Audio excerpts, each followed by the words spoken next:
విషయంలోనూ కూడా ఇవి వాస్తవాలు అని చెప్పి నెంబర్స్తో సహా చూపించారు. వీటికి సంబంధించి ఏదైనా సమాధానాలు చెప్పగలిగితే సమాధానాలు వాళ్ళు చెప్పాలి. మీ ద్వారా కనీసం ప్రజలకన్నా ఈ మెసేజ్ పోయి ప్రజలందరికీ కూడా జరుగుతూ ఉన్న ఈ రాష్ట్ర పరిస్థితుల మీద ప్రజలందరికీ కూడా అవగాహన కలగాలి అని రాష్ట్ర బడ్జెట్ మీద గవర్నర్ ప్రసంగం మీద ఒక ప్రతిపక్ష నాయకుడిగా, ఒక ప్రతిపక్ష పార్టీకి సంబంధించిన నాయకుడిగా ప్రతిపక్షం చేయాల్సిన పాత్ర అసెంబ్లీలో చేయలేని పరిస్థితుల మధ్య మీడియా ద్వారా ప్రజలకు కమ్యూనికేట్ చేసే కార్యక్రమం చేస్తూ ఉన్నాం. సార్ స్పీకర్, ఇప్పుడు ఈ అసెంబ్లీలో మీ అసెంబ్లీకి సంబంధించి కానీ బడ్జెట్కి సంబంధించి ప్రభుత్వం 9 నెలల పాలనకు సంబంధించి అనేక వైఫల్యాల గురించి మీరు చెప్తా రావడం జరిగింది సార్ ఇప్పటివరకు. అయితే నిన్న వచ్చినటువంటి పట్టభద్రుల ఎమ్మెల్సీ ఎన్నికల ఫలితాల్లో టీడీపీ గెలిచింది కాబట్టి ప్రజలకు మా పైన ఇంకా నమ్మకం ఉంది, విశ్వాసం ఉంది, అందుకే ప్రజలు మాకు ఓటు వేసి గెలిపించారని సీఎం చంద్రబాబు చెప్తా ఉన్నారు. రమేష్, ఒకటి ఆశ్చర్యకరం కలిగించే విషయం అని చెప్తాను. నేను ఎమ్మెల్సీ ఎన్నికల్లో రిగ్గింగ్ చేసేవాడిని ప్రపంచ చరిత్రలో ఎప్పుడైనా చూసినామా చెప్తాను. నేనైతే ప్రపంచ చరిత్రలో ఎమ్మెల్సీ ఎన్నికల్లో రిగ్గింగ్ చేసేవాడిని నా ప్రపంచ చరిత్రలో ఎవడు నేను చూడలా. ఒక చంద్రబాబు నాయుడు అనే వ్యక్తి మాత్రమే ఎమ్మెల్సీ ఎన్నికల్లో రిగ్గింగ్ చేసేవాడిని నేను చూసింది. అయినా కానీ శ్రీకాకుళంలో మాస్టర్లు బాగానే బుద్ధి చెప్పారు కదా. శ్రీకాకుళంలో మాస్టర్లు, గవర్నమెంట్ టీచర్లు, ప్రైవేట్ టీచర్లు అందరూ కూడా బాగానే బుద్ధి చెప్పారు కదా, గట్టిగా అర్థమయ్యేట్టుగా చెప్పారు కదా.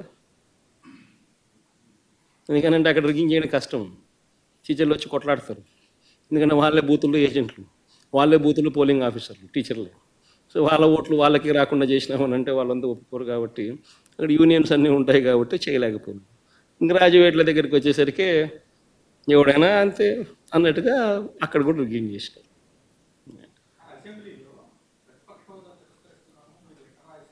ఎన్న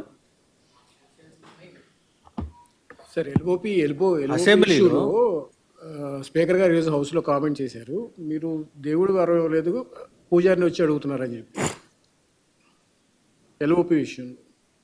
ఎల్ఓపి విషయంలో రూలింగ్ ఇచ్చారు సార్. ఈరోజు మీకు ప్రతిపక్ష హోదా రాదు అని స్పీకర్ గారు ఈరోజు ఒక రూలింగ్ ఇచ్చారు. Statement, the speaker has given a statement saying that neither have you attended the assembly, you've just attended assembly just for one day in the earlier sessions, and that you yourself in the previous term had talked about Mr. Chandrababu Naidu and how they had 23 or 24 MLAs, and if we take 5 then you won't have the leader of opposition status. If he can say the same thing, why is he demanding the same is what there's been a ruling stated by the speaker. What do you have to say on this? ఒకటి అందరూ గుర్తుపెట్టుకోవాల్సింది ఏంటంటే, చంద్రబాబు నాయుడు గారు అనే వ్యక్తికి మేము ప్రతిపక్ష హోదా ఇచ్చాం. చంద్రబాబు నాయుడు అనే వ్యక్తిని మేము ప్రతిపక్ష హోదా ఇచ్చినాం. ఎక్కడా రూలింగ్ లేదు, ఎక్కడా దెర్ ఇస్ నో రూల్. నీకు ఇంతమంది శాసనసభ్యులు నీకు ఉండాలి, ఉంటేనే నీకు ప్రతిపక్ష హోదా ఉంటుంది అని ఎక్కడా రూలింగ్ లేదు. ఇన్ఫ్యాక్ట్ ఢిల్లీ అసెంబ్లీలో బీజేపీకి 3 అసెంబ్లీ స్థానాలు గతంలో, ఆప్ బీజేపీకి ప్రతిపక్ష హోదా ఇచ్చింది. మరి 79 స్థానాల బీజేపీ అక్కడ ఉన్న టోటల్ స్థానాలు ఢిల్లీలో 80 స్థానాలకు 77 స్థానాలు ఆప్ వచ్చి సంథింగ్ లైక్ దట్. బీజేపీకి 3 స్థానాలు ఉన్న ప్రతిపక్ష హోదా ఇచ్చినారు.